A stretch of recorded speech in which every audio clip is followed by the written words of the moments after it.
আসসালামু আলাইকুম, আমি কিয়া রহমান আমার কুকিং চ্যানেল থেকে আপনাদের সাথে আবারও একটা ব্লগ শেয়ার করছি। আশা করছি আপনাদের কাছে অনেক ভালো লাগবে। আবারও একটা সুন্দর দিন দিয়ে আপনাদের সাথে শুরু করতেছি।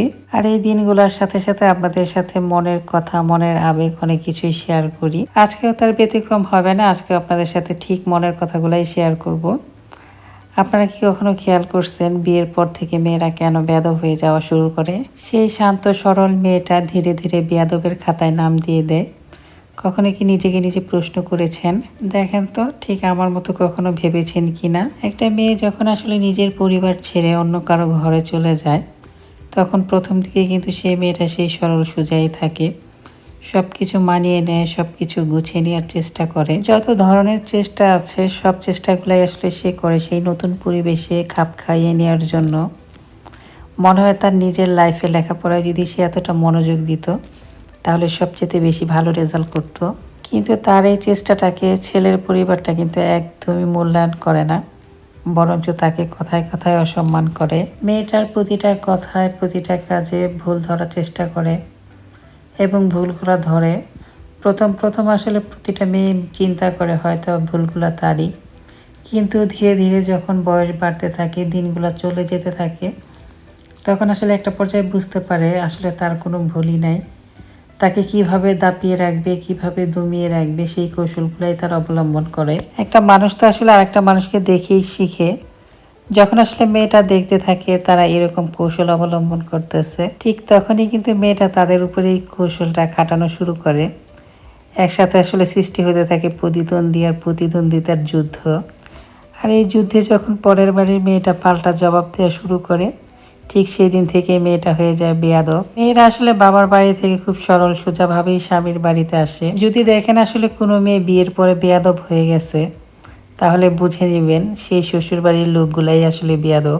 যারা আসলে এই সহজ সরল মেয়েটাকে কঠিন হৃদয়ের বানালো, তারাই একটা সময় তাকে নিয়ে অভিযোগ করা শুরু করে। এই অভিযোগ কিন্তু আসলে শুরু থেকেই ছিল, এখন শুধু বদনাম রটানোর পালা।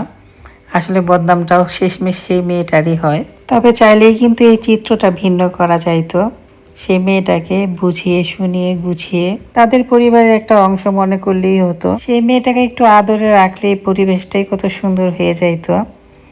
বউ শাশুড়ির যুদ্ধ, বউ শাশুড়ির দ্বন্দ্ব কিছুই আর থাকতো না। সবাই মিলে আসলে একটু স্যাক্রিফাইস করলে মেয়েটাও কিন্তু আসলে সেই পরিবারের সাথে একটা সময় ঠিকই খাপ খাইয়ে নিত। কারণ মেয়েরা আসলে যেখানেই যায় সেখানেই খাপ খাইয়ে নিতে পারে। আল্লাহ তাআলা আসলে মেয়েদের মধ্যে এরকম একটা সুন্দর গুণ দিয়ে দিছে। কোনো মেয়ে আসলে খারাপ বউ হয়ে শ্বশুর বাড়িতে যায় না। তাকে আসলে এমন একটা অবস্থায় শ্বশুর বাড়ির মানুষগুলা নিয়ে যায়, তখন সে খারাপ হতে বাধ্য হয়। সে আসলে তখন পরিস্থিতির শিকার হয়ে যায়। পারিবারিক যত ঝামেলা আছে, যত দ্বন্দ্ব আছে, এগুলা নিয়ে আসলে যে বউগুলা খারাপ হয়ে যায়, সেই মেয়েগুলো আসলে শ্বশুর বাড়ির কারণেই খারাপ হয়ে যায়। তারা আসলে দেখতে দেখতে যখন সহ্য না করতে পারে, তখন তারা বলতে বাধ্য হয়ে যায়। তো এটা আসলে আমার মনের ধারণা ছিল, যেটা আপনাদের সাথে শেয়ার করলাম। কার আসলে কেমন ধারণা আছে চাইলে আমার সাথে কমেন্টে শেয়ার করতে পারেন। তো যাই হোক, আজকে একটা খুব সুন্দর দিন ছিল, এটা তো শুরুতেই বললাম। তো আপনাদের ভাই আসলে কালকে বারবিকিউ করবে, এর জন্য এখানে কিছু জিনিসপত্র কেনাকাটা করে নিয়ে আসছে। তো সেগুলো আর কি আমি গুছায় রাখতেছিলাম। বাংলাদেশে আসলে আমার ছোট ভাই সবসময় শীতের মধ্যে আমাদের বাসার ছাদের উপরে বারবিকিউ করতো। তো এখন আসলে আমি বিদেশে চলে আসছি, আর এখানে আসলে আমার জামাই সাহেব আমাকে সবসময় বারবিকিউ করে খাওয়ায়। এটা হচ্ছে গরমের মধ্যে, কারণ শীতের মধ্যে আসলে কেউ বারবিকিউ করে না। এখানে আসলে গরম আসলেই সবাই বারবিকিউ করে। তো সব কিছুই আসলে ম্যারিনেট করে এখন ফ্রিজে রেখে দিব, কালকে আমরা বারবিকিউ করব। তো এই ভিডিওটা আসলে আপনাদের সাথে শেয়ার করব পরের ব্লগে। আমার আসলে অনেক বেশি লম্বা ভিডিও দিতে ভালো লাগে না, এর জন্য আসলে ছোট করে আপনাদের সাথে আজকে শেয়ার করলাম। এক কাজ শেষ করতে করতে আর একটা কাজ আবার আমার জামাই আমাকে ধরাই দিছে। এই যে মুরগি নিয়ে আসছে, ফ্রেশ মুরগি। এই মুরগিগুলা কাটা যে কি বিরক্তিকর, কি আর বলবো। বিদেশে এসে আসলে কাজ করতে করতে জীবনের অর্ধেক সময় শেষ হয়ে গেল। এই তো ছিল আমার আজকের একটা ভিডিও, আপনাদের সাথে শেয়ার করলাম। নিজের সংসারের কাজ আসলে করতে আমার ভালোই লাগে, খারাপ লাগে না। হয়তোবা বাংলাদেশে থাকলে এত কাজ করতাম না, নিজের সংসারের কাজগুলো হয়তো অন্য কাউকে দিয়ে করাইতাম। নিজের কাজ আসলে নিজে করার মধ্যে একটা আনন্দ আছে। যাই হোক, আজকের মতো এই পর্যন্তই। সবাই অনেক ভালো থাকবেন, আমার জন্য দোয়া করবেন। আসসালামু আলাইকুম।